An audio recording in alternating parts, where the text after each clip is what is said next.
हम कभी ऐसे सवालों में नहीं उलझे कि हमें रेलवे का विकास करना है या सड़क परिवहन का। हम कभी इसे लेकर दुविधा में नहीं फंसे कि हमें पोर्ट पर ध्यान देना है कि हाईवे पर। మేము మౌలిక సదుపాయాల కోసం ఎటువంటి సందేహాలకి లోను కాలేదు. అది రైల్వేల అభివృద్ధి అయినా రోడ్ల అభివృద్ధి అయినా మనం పోర్టుల అభివృద్ధి చేద్దామా రహదారుల అభివృద్ధి చేద్దామా అనే విషయంలో సందేహపడలేదు. इंफ्रास्ट्रक्चर के इस आइसोलेटेड व्यू से देश को भारी नुकसान उठाना पड़ा. इससे सप्लाई चेन पर असर पड़ा और लॉजिस्टिक्स का खर्च बढ़ गया. మౌలిక సదుపాయాల్లో ఇటువంటి లోపభూయిష్టమైన ఆలోచన కారణంగా దేశానికి భారీ నష్టం చవిచూసింది. మిత్రులారా, సరఫరా గొలుసు రవాణా సౌకర్యాలు బహుముఖమైన అనుసంధానంపై ఆధారపడి ఉంటుంది. ఆ విధంగా ముందుకు వెళ్ళడానికి దోహదపడతాయి. साथियों, सप्लाई चेन और लॉजिस्टिक्स मल्टी मॉडल कनेक्टिविटी पर निर्भर करते हैं. इसलिए हमने इंफ्रास्ट्रक्चर के विकास को लेकर के नई अप्रोच अपनाई. हमने विकास के इंटीग्रेटेड व्यू को महत्व दिया. మిత్రులారా, సరఫరా గొలుసు బహుముఖమైన అనుసంధానంపై ఆధారపడి ఉంటుంది. ఇందుకోసం మేము మౌలిక సదుపాయాల కోసం ప్రత్యేకమైన ఒక కొత్త పద్ధతిని ప్రారంభించాం. మౌలిక సదుపాయాలు ఏకీకృత ఆలోచనలతో పెద్దపీట వేశాం. आज जिस इकोनॉमिक कॉरिडोर की नींव रखी गई है उसमें 6 लेन वाली सड़क का प्रावधान है. पोर्ट तक पहुंचने के लिए एक अलग सड़क भी बनाई जाएगी. एक तरफ हम विशाखापट्टनम रेलवे स्टेशन को संवार रहे हैं तो दूसरी तरफ फिशिंग हार्बर को अत्याधुनिक बना रहे हैं.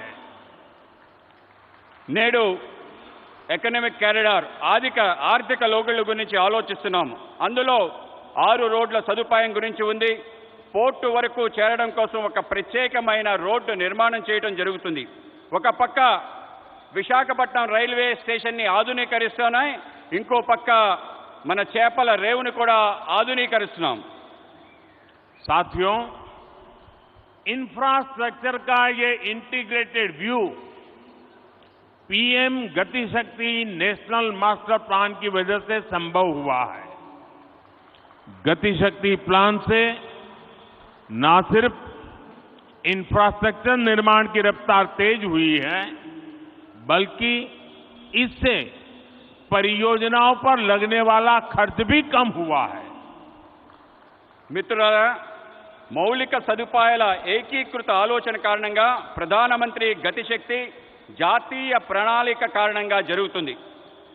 మిషన్ గతిశక్తి ద్వారా మౌలిక సదుపాయాల వేగం పెరుగుతుంది. దీంతో పాటు అనేక ప్రాజెక్టులపై జరిగే ఖర్చు బాగా తగ్గుతుంది. मल्टी मॉडल ट्रांसपोर्ट सिस्टम ही हर शहर का भविष्य है और विशाखापट्टनम ने इस दिशा में कदम बढ़ा दिया है. మల్టీ మోడల్ లాజిస్టిక్స్ బహుముఖమైన రవాణా వ్యవస్థ ప్రతి నగరం యొక్క భవిష్యత్. విశాఖపట్నం కూడా ఈ దశగా ముందడుగు వేస్తుంది. मुझे मालूम है कि इन परियोजनाओं का आंध्र के लोगों को लंबे समय से इंतजार था और आज जब ये इंतजार पूरा हो रहा है तो आंध्र प्रदेश और इसके तटीय क्षेत्र एक नई रफ्तार के साथ विकास की इस दौड़ में आगे बढ़ेंगे. నాకు తెలుసు మీరు ఈ యొక్క ప్రాజెక్ట్స్ కోసం ఆంధ్ర ప్రజలు ఎంతో కాలం నుంచి ఎదురు చూస్తున్నారు. ఈరోజు మీ నిరీక్షణ పూర్తయిన సందర్భం ఆంధ్రప్రదేశ్ మరియు తీర ప్రాంతం యొక్క కొత్త వేగంతో అభివృద్ధి దిశగా ఉరకలు వేస్తుంది. साथियों, आज पूरी दुनिया संघर्ष के नए दौर से गुजर रही है। कुछ देशों में जरूरी सामानों की किल्लत है, तो कुछ देश ऊर्जा संकट से जूझ रहे हैं।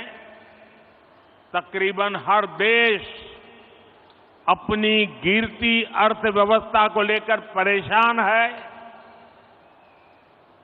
మిత్రులారా, ఈరోజు ప్రపంచం మొత్తం కష్టాల్లో ఉంది.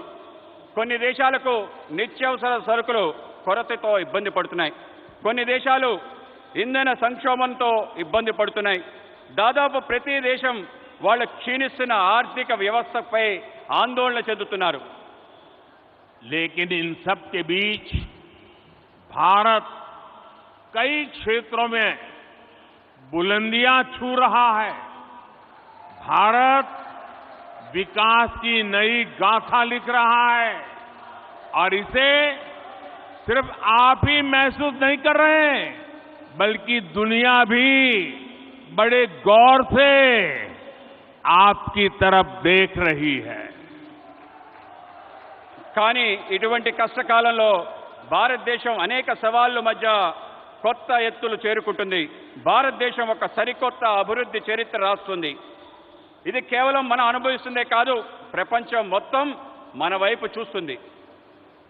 आप देख रहे होंगे कि कैसे एक्सपर्ट और बुद्धिजीवी भारत की प्रशंसा कर रहे हैं। आज भारत पूरी दुनिया की उम्मीदों का केंद्र बिंदु बन गया है। మీరు చూస్తున్నారు, ప్రపంచం భారతదేశంలో ప్రముఖులు అనేక మంది మేధావులు ప్రశంసిస్తున్నారు. ఇది మీరు చూస్తున్నారు. నేడు భారతదేశం ప్రపంచం మొత్తం యొక్క ఆశల యొక్క కేంద్ర బిందువుగా మారింది.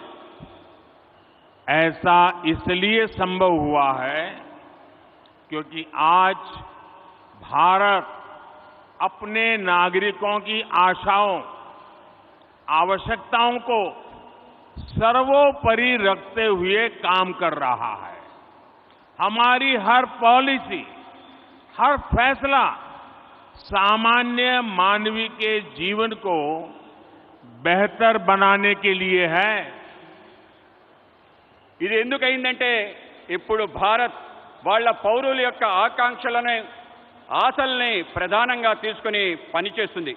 మా ప్రతి విధానం, మా ప్రతి నిర్ణయం సామాన్య మానవుడి యొక్క జీవితాన్ని మెరుగుపరచడం కోసమే. आज एक तरफ PLI scheme, GST, IBC, national infrastructure pipeline, गति शक्ति जैसी पॉलिसी की वजह से भारत में निवेश बढ़ रहा है, तो दूसरी तरफ गरीबों के कल्याण के लिए चलाई जा रही योजनाओं का लगातार विस्तार हो रहा है। నేడు ఒక పక్క పీఎల్ఐ స్కీమ్, జీఎస్టీ, ఐబీసీ, జాతీయ మౌలిక సదుపాయాలు, పైప్లైన్, గతిశక్తి వంటి పాలసీలు వల్ల భారతదేశంలో పెట్టుబడులు పెరుగుతున్నాయి. మరోపక్క పేదవాళ్ల కళ్యాణం కోసం అనేక పథకాల్ని అమలు చేస్తున్నాం. వాటిని నిరంతరం పెంచుకుంటూ పోతున్నాం. विकास की इस यात्रा में आज देश के वो इलाके भी शामिल हैं जो पहले हाशिए पर होते थे। सबसे पिछड़े जिलों में भी एस्पिरेशनल डिस्ट्रिक्ट प्रोग्राम के जरिए विकास से जुड़ी योजनाएं चलाई जा रही है। అభివృద్ధి యొక్క ఈ ప్రయాణంలో దేశంలో అనేక ప్రాంతాలు, అట్టడుగు ప్రాంతాలు కూడా చేర్చబడ్డాయి. ఆకాంక్ష జిల్లాల కార్యక్రమంలో వెనుకబడ్డ జిల్లాల్లో అనేక రకాల అభివృద్ధి కార్యక్రమాలు అమలు చేస్తున్నాం. देश के करोड़ों गरीबों को पिछले 2.5 साल से मुफ्त अनाज दिया जा रहा है। पिछले 3.5 साल से पीएम किसान योजना के जरिए किसान के खाते में हर वर्ष सीधे 6,000 रुपये पहुंच रहे हैं। దేశంలో కోట్లాది మంది పేదవాళ్లకు గత 2.5 సంవత్సరాలుగా ఉచిత బియ్యం ఇస్తున్నాము. గత 3.5 సంవత్సరాల నుండి ప్రధానమంత్రి కిసాన్ సమ్మాన్ నిధి ద్వారా రైతుల ఖాతాల్లో నేరుగా 6,000 రూపాయలు చేరుతుంది. इसी तरह सनराइज सेक्टर